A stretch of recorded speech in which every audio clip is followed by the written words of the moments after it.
బంగాళాఖాతంలో అల్పపీడనం బలపడుతోంది. వాయువ్య దిశగా కదులుతూ మరింత బలపడే అవకాశం ఉందని భారత వాతావరణ విభాగం తెలిపింది.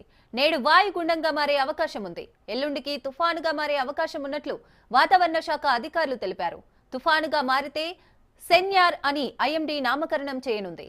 తుఫాను తీరం దాటే ప్రాంతంపై ఇంకా స్పష్టత రాలేదని నిపుణులు చెబుతున్నారు. ఇది సముద్రంలోనే దిశ మార్చుకునే అవకాశం ఉందని కూడా చెబుతున్నారు.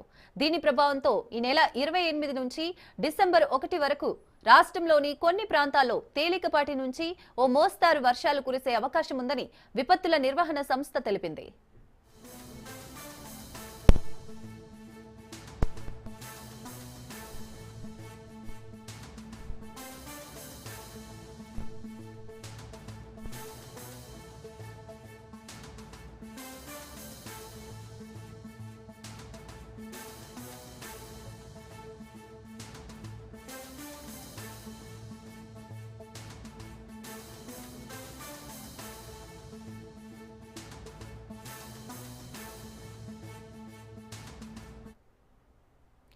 బంగాళాఖాతంలో అల్పపీడనం బలపడుతోంది. వాయువ్య దిశగా కదులుతూ మరింత బలపడే అవకాశం ఉందని భారత వాతావరణ విభాగం తెలిపింది.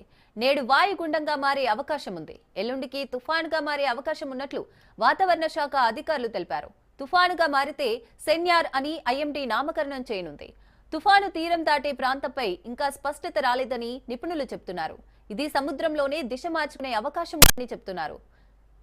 దీని ప్రభావంతో ఈ నెల 28 నుంచి డిసెంబర్ 1 వరకు రాష్ట్రంలోని కొన్ని ప్రాంతాల్లో తేలికపాటి నుంచి ఓ మోస్తరు వర్షాలు కురిసే అవకాశం ఉందని విపత్తుల నిర్వహణ సంస్థ తెలిపింది.